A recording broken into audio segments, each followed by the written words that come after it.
मित्रों, साधारण साधनाओं से अलग मसान यानी शमशान में करने वाली साधना थोड़ी कठिन रहती है। साधारण साधना को आप अपने घर में या मंदिर में कर सकते हैं, परंतु जो साधनाएं शमशान में की जाती हैं, एक तो भयावह होती हैं वो, क्योंकि वहाँ कोई रहता नहीं है। दूसरा, वहाँ पर तंत्र क्रियाएं होती हैं जिसमें बहुत सारी वस्तुएं जो घर में उपयोग नहीं करते हैं वह चढ़ानी पड़ती हैं। और दूसरी बात यह है, मरघट या मसान में भूत प्रेत चुड़ैल इनका भी आवागमन रात्रि में होता है और ज़्यादातर मसान की जागृति रात में अनुष्ठान करके की जाती है। तो आज की इस कड़ी में हम आपको मसान जागृति बताएंगे।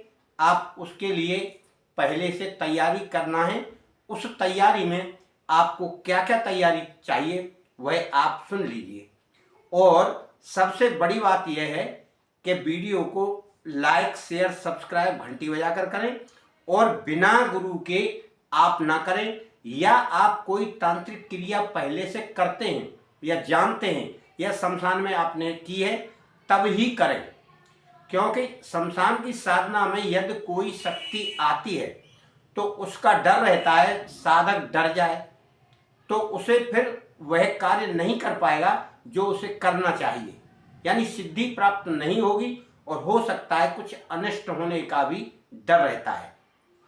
अगर आपके पास गुरु है तो बेझिझक करिए, वह बात को संभाल लेगा और आपके साथ में दूर में रहेगा। साधना आपको ही करनी है अकेली। किसी भी साधना में गुरु बैठता नहीं है, या तो पहले से गुरु इंतजाम कर दे या फिर दूर बैठा रहे तो उसको वह क्रिया दिखाई पड़े और सुनाई पड़े तो उसका इंतजाम वो करेगा। इसीलिए आप शमशान साधना को होशियारी से करें, सावधानी पूर्वक करें और अपना बचाव करते हुए करें। तो अब मसान को जगाने का यह हम यहाँ नियम बताएंगे और सामग्री पहले बता देते हैं। एक आटे का दीपक जिसमें 4 बत्तियां होंगी उसको बोलते हैं चौमुखा दीपक। एक दारू की बोतल अच्छी वाली, दारू मतलब शराब, थोड़ा फूल, चमेली के फूल, बाजार में पसरट की दुकान पर छाड़ छबीला मिलता है वह चाहिए, थोड़ा कपूर चाहिए, लौंग चाहिए, गूगल चाहिए, और आपके लिए जो आप चढ़ाते हैं जैसी चीज़ें, जैसे इलायची वगैरह, या जैसे पूजा में जो लगाते हैं कलीजी, किसी चीज़ की कलेजा बोलते हैं, कलीजी बोलते हैं, वो चढ़ती है। कोई अंडा भी चढ़ा सकता है। जैसी साधना आपको, तो वो तो सब मांस मछली अंडे मुर्गा सब खाने वाले होते हैं वहाँ। और इन चीज़ों की तैयारी आप करके फिर आपको शमशान में जाना है। मंत्र आपको पहले से पता होगा, उसको या तो याद कर लीजिए या तो वहाँ कर लीजिए जाकर। आप जगह साफ कर लीजिए। अगर आपको शमशान में कोई चिता जलती हुई मिल जाए तो सबसे बेहतर है, फिर तो आपकी साधना सिद्ध होगी। चिता जल रही हो और वहाँ उनके घर वाले लोग नहीं हो, एकांत हो जाए, तो 11-12 बजे यह साधना आप करें। 10 बजे भी कर सकते हैं, कोई नहीं है तो।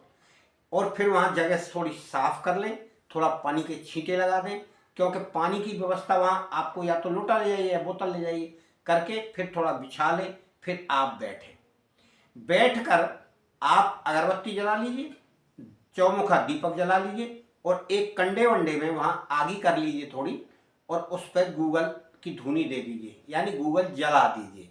लोबान गूगल ये दोनों एक चीज़ रहती हैं, उनको जलाने से वहाँ उसकी अलग स्मेल आती है, वह जलाइए।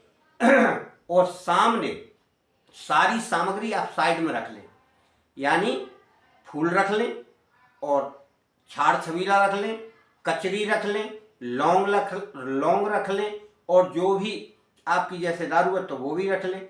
अपने सीधे हाथ की तरफ रखें, क्योंकि आप चढ़ाएंगे तो सीधे ही हाथ से तो देंगे। तो इस प्रकार करते हुए आप मंत्रों का जाप करें। आप मंत्र बंद नहीं करना है आपको, किसी भी कीमत पर मंत्र आप बोलते रहें। ऐसा नहीं है कि आपको पहली दूसरी माला में ही वह आ जाए। कुछ मंत्रों का आपको जाप करना होगा। हो सकता है 10 माला भी हो जाए, हो सकता है 15, 20, 21 माला भी हो जाए, तब कोई आवाज आए आपको।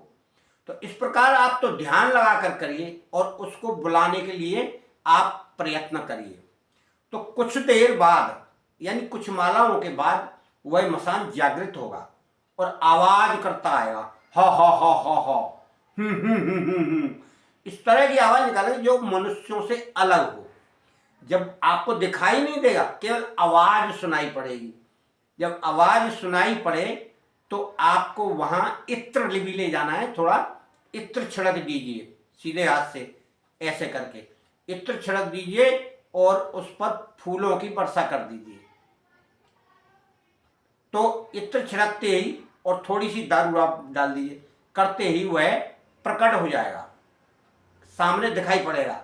छोटा दिखे बड़ा दिखे कैसा भी दिख सकता है।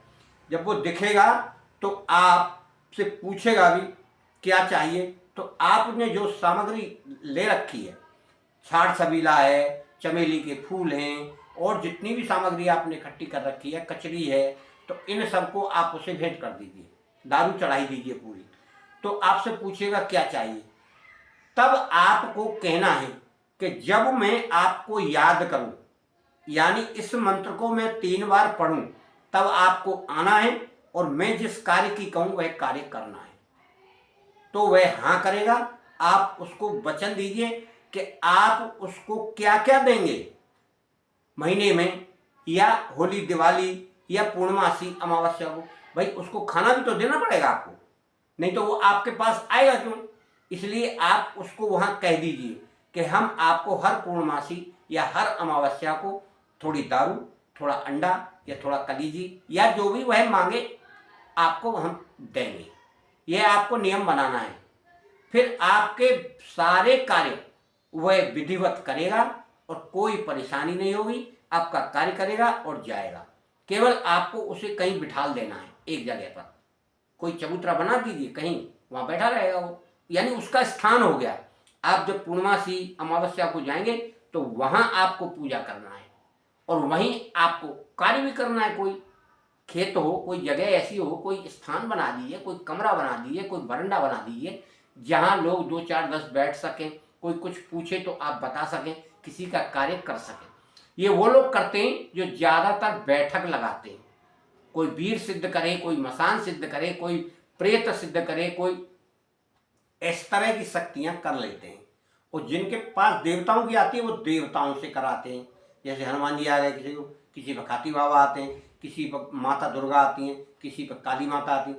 तो उनके द्वारा वह कार्य करवाते हैं, बताते हैं और वह उनको बताती हैं। अब आपका यह कार्य हो गया तो इसके लिए आपको मंत्र चाहिए, तो इसका मंत्र है ये मंत्र इस प्रकार पढ़ें। ओम नमो 8 खाट की लाकड़ी, मूंज बनी का कावा, मुआ मुर्दा बोले, ना बोले तो महावीर की आन। शब्द सांचा फ्रे मंत्र ईश्वरो वाचा। इस मंत्र को आपको जाप करना है। इसमें निश्चित नहीं है कि कितना मंत्र आपको जाप करना है। आप अगर 10-11 बजे से करेंगे तो 3 बजे तक आप कर लीजिए, 3 बजे 4 बजे तक आइए। वैसे 4 बजे ब्रह्म मुहूर्त लग जाता है, फिर उनका जाने का समय हो जाता है मसानी शक्तियों का, और ये शाम को रात्रि को 10 बजे से इनका कार्य शुरू हो जाता है।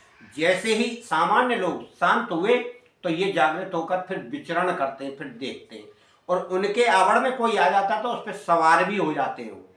क्यों कि वो तो घूमते इसीलिए कि मुझे कोई पूछे और मुझे कुछ खाना खिलाए।